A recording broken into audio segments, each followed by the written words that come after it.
Welcome all back to my channel. It is very interesting how politicians blame others for their failures. Here in the following article we see one government trying to blame others for their very failure to run a country.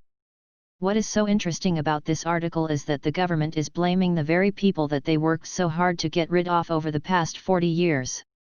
Yes, I am talking about Zimbabwe, where ZANU-PF struggled and destroyed a country to the point that they are bankrupt and their population is fleeing the country in droves to other countries like South Africa just so that they can eat.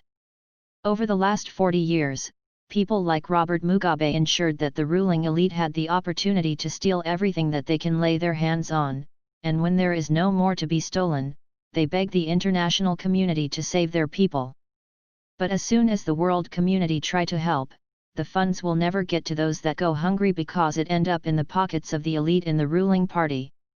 But now that the country cannot borrow any more from the international community, they try to play the blame game instead of taking responsibility for their own theft and corruption. In the article, the sad politicians try to blame the people that left over the last 40 years for their incompetence in leading a country that was once the breadbasket of Africa. But let us see what the article said. The link to the article is posted in the description below. And I quote, Zimbabwe VP blames colonizers for not teaching locals how to run economy.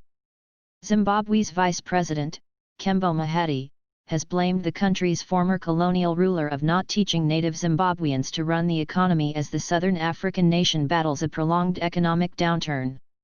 Addressing the ruling ZANU-PF provincial structures in Gwanda, southeast of Bulawayo, Mahadi lamented the economic depression the country has gone through since independence from Britain in 1980. We got our independence, but the white man never gave us knowledge on how to run our economy, Mahadi said in an address broadcast on national television on Saturday. He said the only knowledge the locals had was to run bottle stores and general dealer businesses. That was it, nothing more than that, he said. Mahadi, who is one of the country's two vice presidents, said the colonizers did not do much to impart knowledge to the locals. Zimbabwe, which was once known as the breadbasket of Africa, degenerated into economic chaos in the early 2000s under former President Robert Mugabe's administration. The country's controversial land redistribution program, which saw the seizure of white-owned farms, was followed by political instability and hyperinflation that collapsed the local currency. The Zimbabwean dollar, which was previously pegged at 1-to-1 with the greenback, is now worth just approximately 1% of its former value. The currency currently trades at 100-to-1 against the US dollar in the widely used parallel market. More than 4.3 million Zimbabweans or rural areas are facing food insecurity, according to the latest Integrated Food Security Phase Classification (IPC) analysis, undertaken in February 2020. Close quote. Another country that face the same future as Zimbabwe find themselves in at the moment is South Africa. Also here, the politicians refuse to take responsibility for their actions, and now we have seen that the judiciary, like in Zimbabwe, is captured by the ruling party.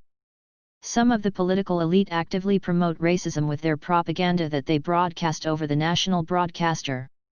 As soon as these politicians are confronted with their own incompetence, they return to the legacy of apartheid and blame every single white in the country for their failures. South Africa has already seen many companies and wealthy individuals withdraw from the country as they see the clear signs that South Africa is heading the same route as Zimbabwe. By estimate, almost half of the Zimbabweans that fled their own country find themselves in South Africa. But with all the farm murders and the constant attack on the minority groups in South Africa, we can see the clear path that leads only one way, and that is the total collapse of the South African economy, the same as Zimbabwe.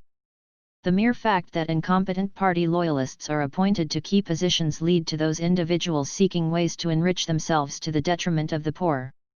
After 40 years, the government of Zimbabwe has no leg to stand on to blame those that they forced out of the country under force in some cases. They wanted to rule the roost, and now that their eggs are hatching, well, what can we say? But the economic troubles of Zimbabwe must be seen as a sneak preview of what is coming to South Africa. Some wannabe politicians claim that they will not stop the intimidation of the minorities in the South Africa until the landscape is only black Africans. These utterances make life for the minorities very difficult as they live in constant fear of what the dark of night might bring to their homes. But even if there is a genocide against the minority in South Africa, the rest of the world will ignore the facts as it does not fit their liberal narrative. The games that the governing party in South Africa play will only lead to one outcome, and that is a failed economy and millions dying because of hunger as their subsistence farmers do not have the ability to provide for a nation of 50 million people. Stop the blame games and start to accept responsibility for your own failures and short-sightedness. But you be the judge and judge for yourself. Thank you for watching.